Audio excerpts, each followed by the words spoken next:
السلام علیکم ورحمۃ اللہ وبرکاتہ۔ الحمد للہ رب العالمین والصلاة والسلام علی اشرف الانبیاء والمرسلین محمد وآلہ وصحبہ اجمعین، اما بعد فاعوذ باللہ من الشیطان الرجیم، بسم اللہ الرحمن الرحیم۔ ان الصلاة تنہی عن الفحشاء والمنکر، صدق اللہ العظیم۔ وقال النبی صلی اللہ علیہ وسلم ان اللہ وملائکتہ یصلون علی صف الاول،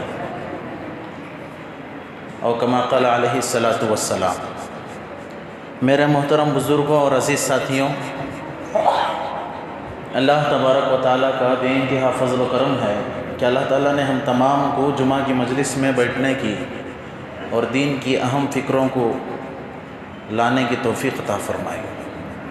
حاضرین گرامی، میں 2-3 جمعہ سے استنجا اور وضو کے آداب، غسل اور تیمم کے آداب اور سنتیں اسی پر گفتگو کر رہا تھا۔ جب یہ چیزیں مکمل ہوتی ہیں تو اس کے بعد مسئلہ نماز کا آتا ہے۔ جب نماز کا مسئلہ آتا ہے تو نماز سے پہلے نماز کی اہمیت کا مسئلہ آتا ہے۔ جب نماز کی اہمیت کا مسئلہ آتا ہے تو اس سے پہلے مسجد کا مسئلہ آتا ہے۔ جب مسجد کا مسئلہ آتا ہے تو مسجد میں صف کا مسئلہ آتا ہے۔ جب صف کا مسئلہ آتا ہے تو صف میں پہلی صف کا مسئلہ آتا ہے۔ تو یہ ساری باتیں ہیں، ان چیزوں کو ہم لوگوں کو پہلے سمجھنا ہے۔ تو رسول اللہ صلی اللہ علیہ وسلم نے ارشاد فرمایا،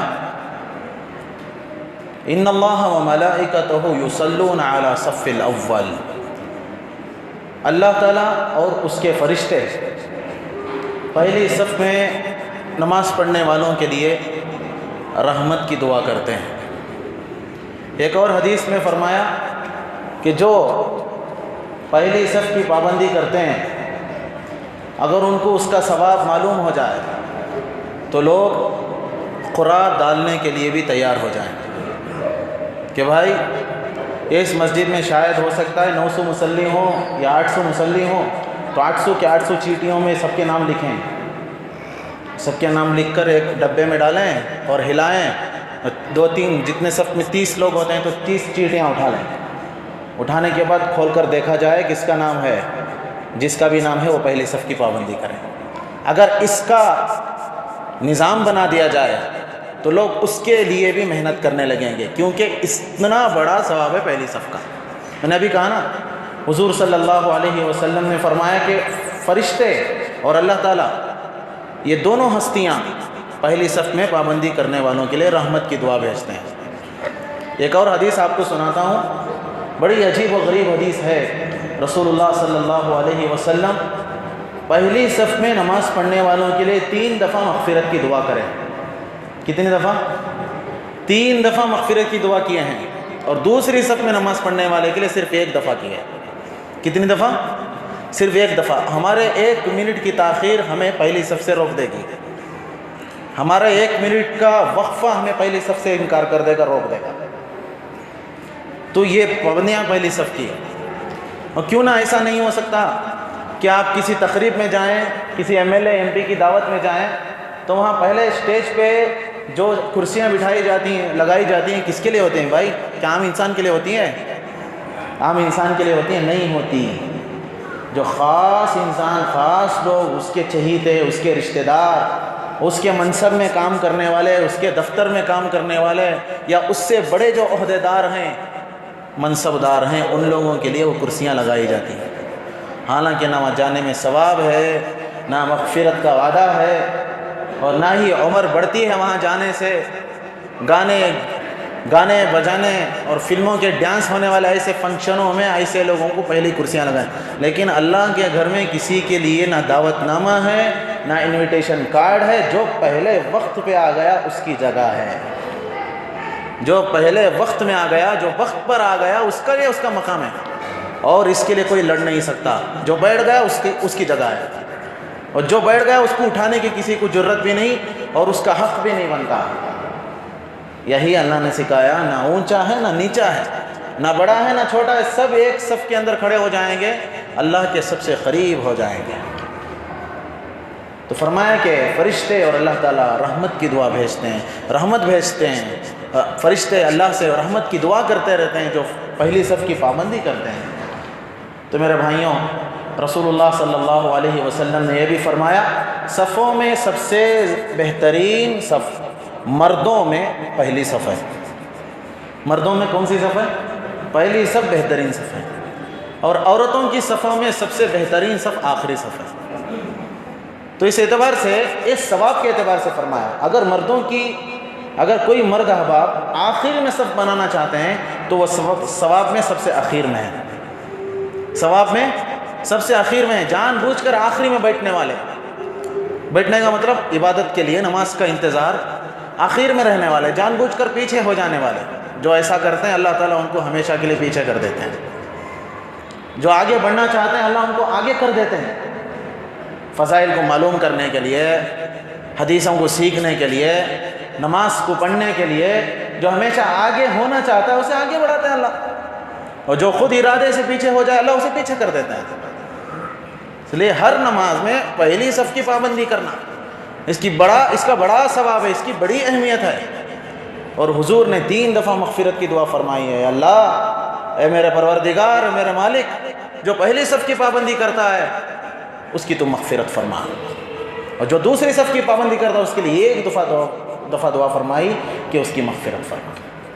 کریں گے بھائی؟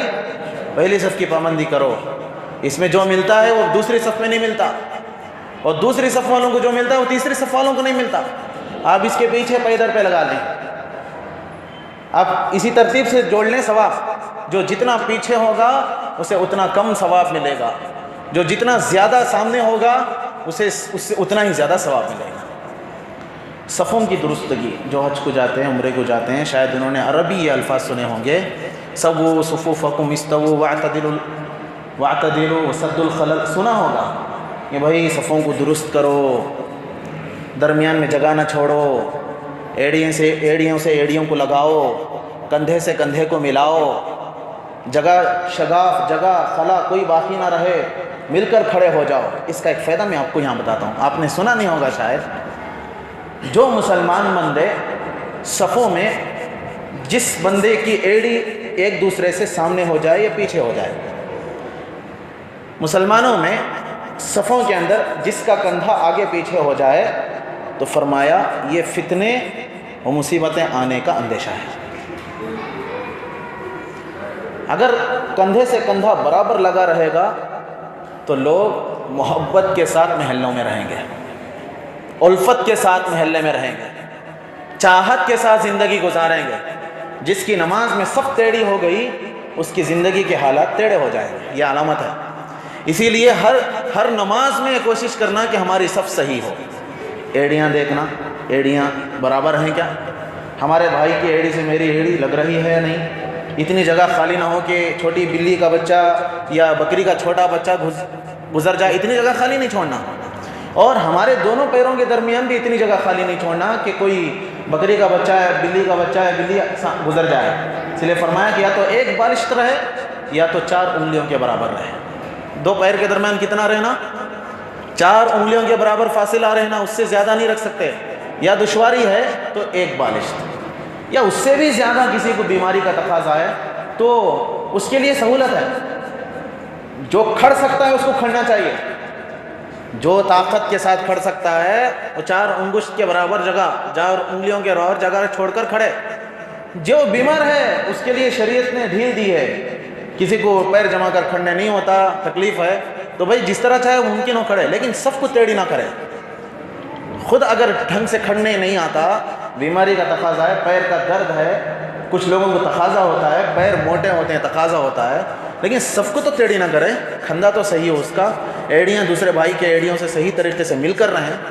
جب یہ صف درست ہو جائے گی، جب پہلی صف درست ہوگی، یہ علامت ہے دوسری صف بھی درست ہوگی۔ حضور صلی اللہ علیہ وسلم نے ایک صحابی کو دیکھا، وہ صحابی ہمیشہ آخری صف میں نماز پڑھتے تھے۔ حضور کو اطلاع ملی، حضور کو معلوم ہوا، حضور نے اس صحابی کو بلا کر کہا کیا تمہیں اللہ کا خوف نہیں آتا؟ کیا تم یہ سمجھتے ہو کہ اللہ تمہاری نماز سے باخبر نہیں ہے؟ اللہ تمہاری نماز کو دیکھ رہا ہے کہ تم کس حالت میں پڑھ رہے ہو، اسی لیے تم میری اقتدا کرنے میں سب سے آگے بڑھو۔ جو بندہ پہلی صف کی پابندی کرتا ہے دوسری صف والے اس کی اقتدا کرتے ہیں۔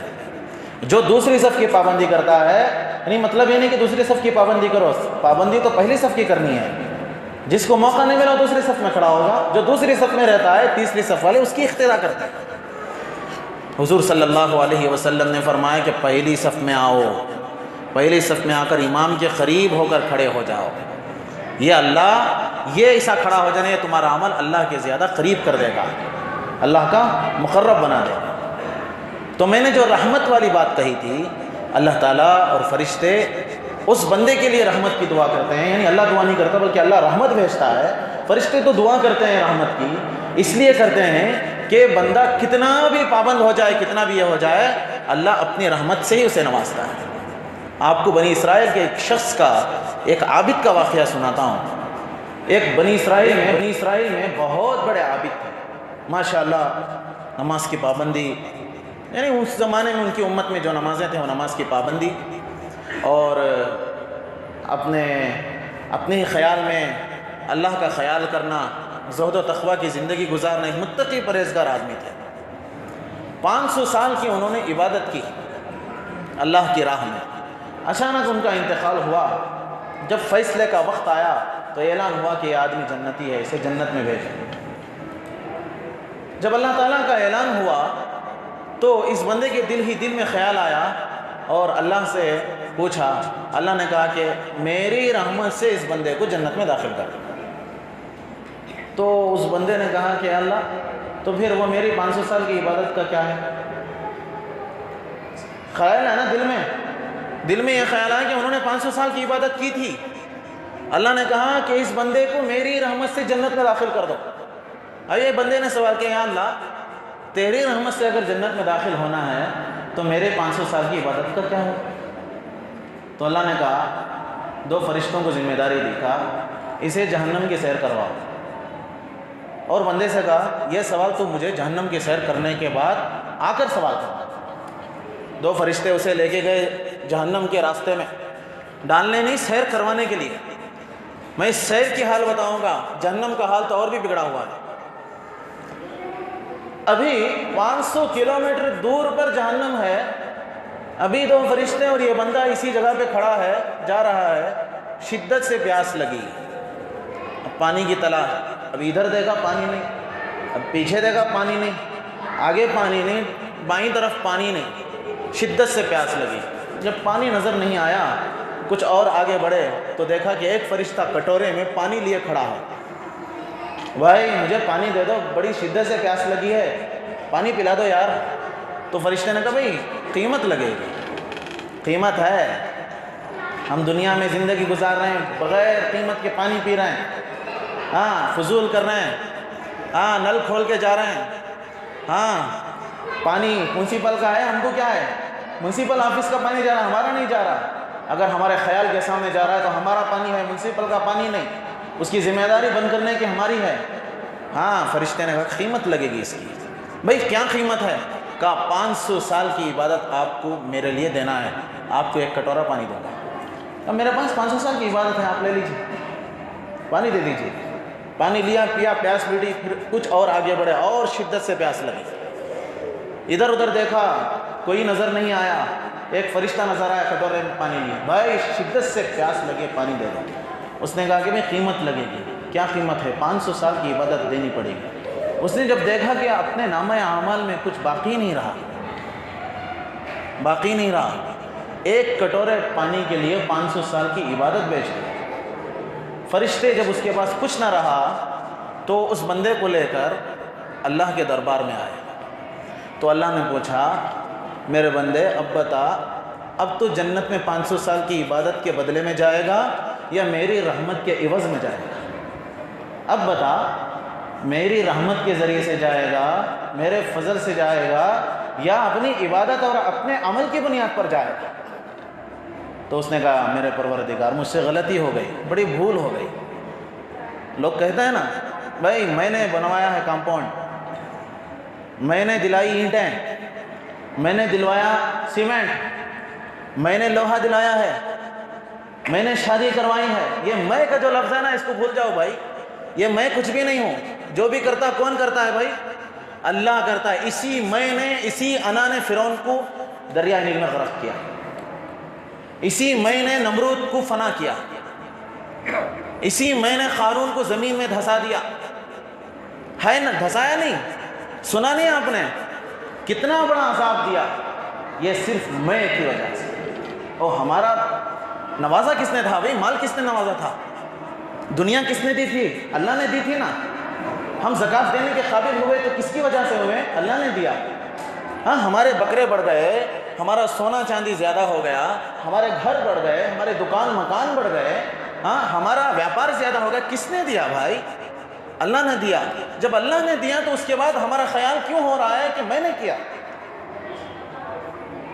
ہمارا نظریہ کیوں بدل گیا جب اللہ دیا؟ ہم نے خود نہیں لیا تھا، اللہ نے دیا تھا. تو پھر نظریہ کیوں بدل گیا؟ میں نے کمپاؤنڈ دلوایا، میں نے اس یتیم بچی کی شادی کی. بھائی میں نے کہ 4 لوگوں میں بولتے پھرنا، ارے پیسہ بھی ایسا دو کہ سیدھے ہاتھ سے دو تو بائیں ہاتھ کو پتہ نہ چلے. کچھ ایسے عمل بھی کرو بھائی. دکھانے کے کام کچھ اور ہیں، چھپانے کے کام کچھ اور ہیں. تو جب وہ بندے نے، اس بندے سے غلطی ہوئی تو اللہ کے دربار میں کہا کہ اللہ مجھ سے بہت بڑی بھول ہو گئی. 500 سال کی اس عبادت نے مجھے اتنی سمجھ نہیں دلائی کہ جو بھی کرتا ہے اللہ کرتا ہے، اللہ کے علاوہ بندے کے ہاتھ میں کچھ بھی نہیں ہے. اگر ہمارا نظریہ اس طرح کا ہے تو اس نظریے کو آج ہی مجلس سے نکال دیں کہ اللہ جو بھی کرتا ہوں یہ میں نہیں کرتا، یہ تو کرتا ہے. یہ میں نہیں کرتا، یہ تو کرتا ہے. یہ ہاتھ تو ہل رہے ہیں تیری وجہ سے ہل رہے ہیں.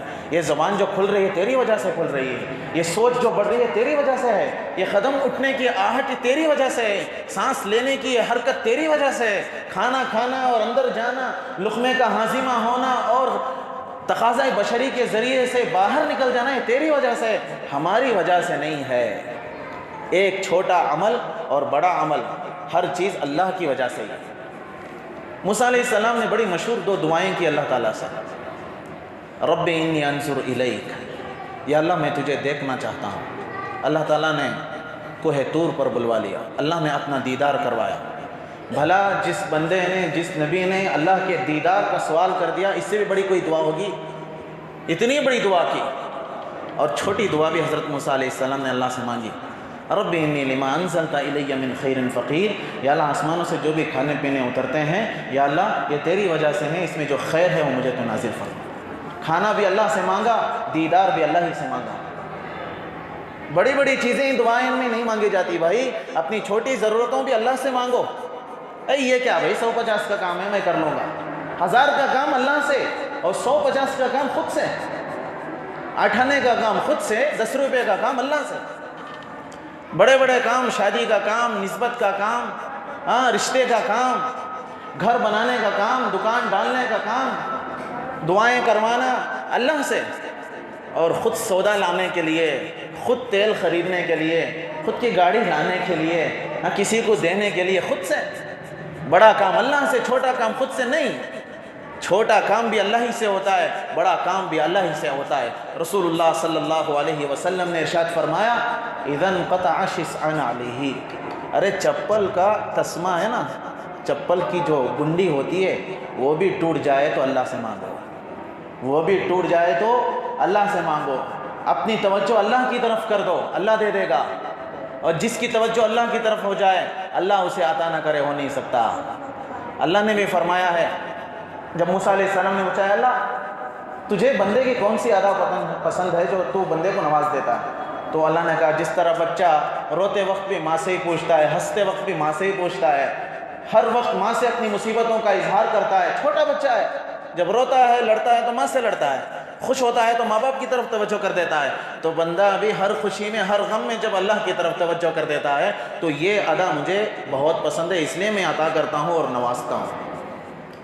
تو میرے بھائیوں، اس لیے میرا یہ عنوان تھا کہ نماز کے لیے وضو ضروری، وضو سے پہلے استنجا ضروری، اس کے لیے اس کے آداب ضروری. جب استنجے سے فارغ ہو گئے تو وضو ضروری، وضو سے فارغ ہو گئے تو مسجد کے اندر آنا ضروری. جب مسجد کے اندر آ گئے تو صف کا صحیح کرنا ضروری، صف کا صحیح کرنا ضروری. جب تک ہماری صف صحیح نہیں ہوتی نماز مکمل نہیں ہوتی۔ صف کے لیے سب سے پہلے ہم یہ دیکھنا ہماری ایڑیاں صحیح ہیں یا نہیں، اور ایڑیاں کس طرح سے رکھنا کہ ایڑیوں کی انگلیاں، پیر کی انگلیاں قبلے کی طرف متوجہ رہیں۔ کچھ لوگ نیت یہ کرتے ہیں میرا سینہ قبلے کی طرف نہیں، میرا رخ قبلے کی طرف۔ نیت صحیح کیا ہے؟ تابعی امام کے رخ میرا کعبہ شریف کے بولتے ہیں نا، رخ ہوتا ہے، جب رخ ہوتا ہے تو صرف چہرہ نہیں ہوتا، رخ ہوتا ہے تو صرف سینہ نہیں ہوتا، رخ ہوتا ہے تو پورے جسم کی توجہ قبلے کی طرف کر دینا ہی رخ قبلے کی طرف۔ کیسے؟ پیر کھڑا ہے، اب اس کو پیر سمجھ لیجئے، یہ ہاتھ ہیں پیر ہیں، اب اس طرح سے انگلیاں رکھیں گے پیر کے کہ اس طرح سے پیر نہ رکھیں۔ ہاں کسی کو مجبوری ہے وہ رکھ لے گا، الگ بات ہے۔ جو صحیح سالم، جس کی صحت اچھی ہے، جس کے ہاتھ پیر صحیح سلامت ہے، اس کے پیر کی انگلیاں بھی قبلے کی طرف رہنا چاہیے۔ نماز میں کھڑے ہونے کا صحیح طریقہ، اس کے بعد 4 انگلیوں کے برابر 2 پیر کے درمیان میں جگہ خالی رہے۔ کتنے انگلیاں؟ 4 انگلیاں، اگر نہیں ہو سکتا تو 1 بالشت۔ کتنا؟ 1 بالشت۔ مسواک جتنی لمبی ہم خریدتے ہیں، جس کو 1 بالشت سمجھ کر خریدتے ہیں، کم سے کم اتنی لمبائی اتنی چوڑائی 2 پیر کے درمیان۔ اس کے بعد ہمارا سینہ بھی قبلے کی طرف، اور ہاتھ کیسے اٹھا کر باندھیں گے نماز میں؟ بھائی ایسا نہیں اٹھا کے یوں باندھ لیا، ایسے اٹھا کے یوں کر لیا، نہیں۔ سب سے پہلے ہمارا خیال یہ ہو کہ ہمارے انگوٹھے کان کی لو کی طرف جائے، زیادہ بند بھی نہیں کرنا، زیادہ کھولنا بھی نہیں۔ یہ 2 باتوں کا دھیان رکھیں، زیادہ انگلیوں کو کھولنا بھی نہیں، زیادہ بند بھی نہیں کرنا۔ نیچرلٹی جو اللہ نے ہمیں دی ہے، انگلیاں کس حالت میں رہتی ہیں اسی حالت میں رکعت باندھنا۔ کس طرح سے؟ قدرت نظام جو انگلیوں کا کھلے اور بند رہنے کا ہوتا ہے، ہم اپنی حرکت سے نہ کریں۔ اس طرح سے ہاتھ کانوں کی لو تک، کانوں کا مطلب کانوں کی لو تک اٹھائیں اور اس کے بعد باندھیں۔ کس طرح سے باندھیں؟ ناف کے نیچے باندھیں، کرنگلی انگلی، چھوٹی انگلی اور انگوٹھے کے ذریعے سے پہنچے کو مضبوطی سے پکڑیں۔ اس طرح سے دکھ رہا ہے آپ کو، یہ پہنچا ہے اور یہ 2 انگلیاں ہیں، آپ 3 تو چھوڑ دیں، 2 انگلیاں ہیں، اس طرح سے مضبوطی سے پکڑیں، اور پکڑنے کے بعد یہ 3 انگلیاں باقی ہیں اس کو کلائی پر رکھیں۔ یہ رکعت باندھنے کا صحیح اور مسنون طریقہ ہے۔ یہ حنفی مذہب کے اعتبار سے، سمجھ میں آئی بات؟ شافعی حضرات کا الگ طریقہ ہے، حنابی الحنبلی حضرات کا الگ طریقہ ہے، مالکیہ کا الگ طریقہ ہے، یا ہمارے ہندوستان میں زیادہ حنفی لوگ ہوتے ہیں، حنفی حضرات کا یہ طریقہ ہے کہ ناف کے نیچے باندھنا اور اس طرح سے کلائی کے اوپر 3 انگلیوں کو رکھنا۔ اگر اکیلے نماز آپ پڑھتے ہیں تو آپ ثنا پڑھیں، اس کے بعد اعوذ باللہ بسم اللہ پڑھیں، اس کے بعد سورہ فاتحہ پڑھیں، ضم سورہ پڑھیں۔ اگر امام کے پیچھے نماز پڑھتے ہیں تو ایسی صورت میں ہاتھ کانوں تک اٹھا کر ناف کے نیچے باندھ لیں اور ثنا پڑھیں۔ یہ اس وقت پڑھیں جب آپ تکبیر تحریمہ کے ساتھ جائیں۔ اگر امام نے قرات کو شروع کر دیا ہے یا ظہر عصر میں تو قرات معلوم نہیں ہوتی، کچھ وقفہ آگے بڑھ گیا ہے، تو ایسی صورت میں ثنا نہ پڑھیں، خاموش کھڑے ہو جائیں رکعت باندھ کر۔ اب یہ پوائنٹ سمجھ میں آیا آپ کو؟ یہ پوائنٹ سمجھ میں آیا؟ جب آپ امام کے ساتھ رکعت باندھتے ہیں تبھی آپ کو ثنا پڑھنا ہے جماعت کی نماز میں۔ اگر امام رکعت باندھ چکے تھے، ایک ملاحظہ ہو گیا، 30 سیکنڈ ہو گئے، تو ثنا کا وقت گزر چکا نا، یہ تو بات طے ہے۔ اس کے بعد آ کر آپ رکعت باندھیں گے اور صرف خاموش کھڑے ہو جائیں گے، امام قرات پڑھیں گے، ضم سورہ پڑھیں گے، رکوع کریں گے۔ ہاں ہمارا کام جماعت کی نماز میں اتنا ہے کہ تسبیحات کی پابندی کریں۔ کون سی پابندی؟ تسبیحات۔ رکوع میں جائیں سبحان ربی العظیم، سجدے میں جائیں سبحان ربی الاعلیٰ۔ اب کتنی بار پڑھنا؟ بھائی امام کے پیچھے جتنا موقع مل جائے، اور اس میں بھی طاق عدد کا اعتبار کرنا، 1 3 5 7 9، یہ طاق عدد ہے۔ یا تو 3 مرتبہ پڑھیں موقع ملے، اور موقع مل رہا ہے تو 5 مرتبہ پڑھیں، اور موقع مل رہا ہے تو 7 مرتبہ، اس سے زیادہ تو موقع نہیں ملتا، اس لیے کہ طاق عدد اللہ کو زیادہ پسند ہے۔ ان اللہ وتر یحب الوتر، اللہ طاق عدد کو سب سے زیادہ پسند کرتا ہے۔ یہی حالت آپ کو سجدے میں بھی کرنا چاہیے۔ اچھا اب رکوع میں کیسے کھڑنا؟ بھائی رکوع کرنا کیسے پہلے یہ دیکھنا ہے۔ جب قیام کی حالت میں جب ہم کھڑے ہوتے ہیں تو ہماری نظریں کہاں ہونا؟ جس جگہ ہم سجدہ کرتے ہیں اس جگہ ہماری نظریں ہونا، لیکن چہرے کو جھکانا نہیں، چہرے کو قبلے کی طرف رکھنا، صرف نظروں کو سجدے کی طرف رکھنا۔ چہرے کو قبلے کی طرف رکھنا، نظروں کو سجدے کی طرف رکھنا، یہ صحیح طریقہ ہے قیام۔ کچھ لوگ ہیں ہاتھ باندھے اور پیٹھ بھی کھمی ہوئی ہے، گردن بھی جھکی ہوئی، اس طرح سے نماز میں نہیں کھڑی جاتی۔ نماز کا ایک قیام کا طریقہ نہیں ہے۔ قیام کا طریقہ یہ ہے کہ قیام باندھیں تو اس طرح سے کھڑے ہو جائیں جس طرح قدرتی ہماری حالت اللہ نے بنائی ہے، اور نظروں کو سجدے کی طرف رکھیں۔ اور جب امام رکوع میں جائیں تو امام کے ساتھ ہی آہستہ سے تکبیر کہتے ہوئے رکوع میں جائیں۔ رکوع میں کیسے کھڑے ہونا کہ پیٹھ میں ایک چمبو پانی رکھ دے تو پانی نہیں گرنا، پیٹھ ہے نا اس طرح سے نہیں بنانا، پیٹھ سما رہنا، گردن سے سر سے لے کر گردن سے لے کر کمر تک دیوار کے مانند رہنا پیٹھ۔ اگر کوئی پانی کا برتن رکھ دیا جائے تو پانی نہ گرے۔ اور رکوع میں نظر کہاں رہنا؟ رکوع میں نظر ہماری پیر کی انگلیاں یعنی انگوٹھے کی طرف رہنا۔ اور رکوع سے اٹھتے وقت جب امام صاحب کہیں گے نا سمیع اللہ لمن حمیدہ، تو ربنا لک الحمد آہستہ سے کہنا۔ یہ کہنا بھائی، نماز ایسا پڑھتے ہیں جیسے کوا ٹھونگ مارتا ہے، نہ ایک سبحان اللہ سبحان ربی الاعلیٰ ہو رہا ہے، نہ 3 سبحان ربی الاعلیٰ ہو رہا ہے، اور سجدے میں اتنی تیزی سے جا رہے ہیں، دوسرے سجدے کو اتنی تیزی سے جا رہے ہیں، کھڑے ہو رہے ہیں، نہ سورہ فاتحہ برابر سے پڑھی جا رہی ہے، نہ ضم سورہ پڑھ۔ ارے نماز صحیح آداب سے نہیں ہوں گے تو نماز ہی صحیح نہیں ہے تو دعا کہاں سے قبول ہوگی؟ دعا کرنے کے لیے نماز پڑھنا ہی ضروری نہیں تھا نا؟ ویسے بھی اللہ سے مانگے دے گا نہیں دے گا اللہ؟ بھائی دے گا نہیں دے گا؟ بیٹے بیٹے دکان مکان میں سڑک پر مانگ لیا، دے گا نہیں دے گا اللہ؟ دے گا نا؟ تو پھر نماز کی توہین کیوں ہوئی ایسی ہو رہی ہے؟ نماز تو صحیح طریقے سے پڑھنا نا، ایک ادب ایک لحاظ۔ کسی بڑے آدمی کے پاس جا کر کھڑے ہوتے ہیں، کیا ادب کیا لحاظ ہوتا ہے؟ بھائی ہمارا کام ہو رہا ہے، یہاں تو ہماری زندگی بن رہی ہے، یہاں بس کام نہیں بن رہا، یہاں پوری زندگی بن رہی ہے اور پوری آخرت بن رہی ہے ہماری یہاں۔ تو پھر کیسے کھڑے ہونا اللہ کے سامنے؟ ادب، خشوع، عاجزی، ان کے ساری، اللہ مجھے دیکھ رہا ہے، میری نماز کی طرف اللہ کی توجہ ہے، میری حرکتیں کیسے ہو رہی ہیں، میرے ارکان کیسے ہو رہے ہیں، میری توجہ کس طرف ہو رہی ہے؟ کہیں ایسا نہیں کہ میرے دکان کی طرف، میرے کام کاج کی طرف توجہ تو نہیں ہو رہی، میری توجہ پوری اللہ کی طرف ہو اور اصول و آداب کے ساتھ نماز پڑھے۔ جب ایسی نماز بندہ پڑھ کے اللہ سے دعا کرتا ہے تو اللہ فوراً اسے دے دیتا ہے۔ کیا کرتا ہے بھائی؟ جب ایسی نماز بندہ پڑھتا ہے اور اللہ سے مانگتا ہے تو اللہ اسے ضرور دے دیتا ہے۔ ایسی نماز پڑھیں، انشاءاللہ پڑھیں گے تو اللہ تعالیٰ سے دعا ہے اللہ ہم سب کو صحیح نماز صحیح معنوں میں پڑھنے والا بنا دے، اور اس کے ارکان کو سیکھنا۔ بھائی میں بہت نوجوانوں سے ہمیشہ ان سے مل کے کہہ رہا ہوں کہ بھائی عشاء کے بعد ایک 15 منٹ ٹائم دیو۔ بھائی کتنے منٹ؟ آدھا گھنٹہ نہ پڑھو، 1 گھنٹہ نہ پڑھو، کتنے منٹ دینا خالی؟ 8:15 کو نماز، 8:30 کو ختم۔ بھائی 15 منٹ ٹائم دیو، نماز سیکھ کر جاؤ۔ بھائی نماز سیکھو۔ سورہ فاتحہ کے اوپر پڑھنے نہیں آ رہا حضرت، آئی تو نہ پڑھنے آتا، کھڑے کھڑے سیکھ جاتے ہیں کیا؟ کھڑے کھڑے سیکھتے ہیں۔ ماں باپ کالج کیوں بھیج رہے ہیں، اسکول کیوں بھیج رہے ہیں، مکتب کیوں بھیج رہے ہیں؟ بھائی سیکھنے کے لیے۔ اچھا عمر ہو گئی کوئی بات نہیں، علم کے لیے عمر نہیں ہے، سیکھنے سکھانے کے لیے عمر نہیں ہے۔ بھائی 15 منٹ آؤ، عشاء کی نماز پڑھو، عشاء کے بعد 15 منٹ ملاقات کرو، 2-3 حضرتیں یہاں چلتی ہیں، انشاءاللہ وقت لگا کو سکھانے کی کوشش کرتے ہیں۔ نماز کم سے کم ہمیں سیکھنا نا، کیا نہیں سیکھے، دنیا پلٹانے کا نہیں سیکھے، کیا بھی فرق نہیں پڑتا، اللہ کے سامنے جھکنے کا تو سیکھ جائیں گے، اللہ سے مانگنے کا تو سیکھ جائیں گے۔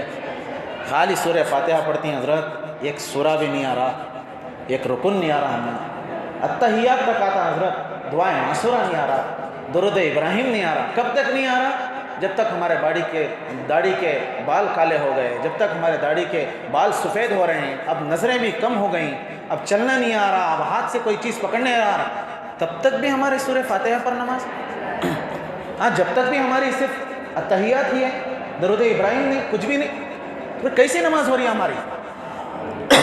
تو اس لیے میری آپ سے خصوصی اعلان اور ادباً گزارش، ایسی کمزوری جن نوجوانوں کی نماز میں، جن کی بھی نماز میں ہو، تو ایسے حضرات بغیر کسی شرم کے، بغیر کسی خوف اور جھجک کے نماز عشاء کی نماز کے بعد 15 منٹ لگاؤ، انشاءاللہ آپ کی نماز انشاءاللہ درست ہو جائے گی۔ اللہ آپ کو نماز پڑھنا سکھا دے، ہم کو بھی صحیح معنی میں نماز پڑھنا سکھا دے، انشاءاللہ کریں گے۔ اللہ تعالیٰ سے دعا ہے اللہ ہم سب کو کہنے سننے سے زیادہ عمل کی توفیق عطا فرمائے، سنتیں پڑھنے۔ وآخر دعوانا الحمدللہ۔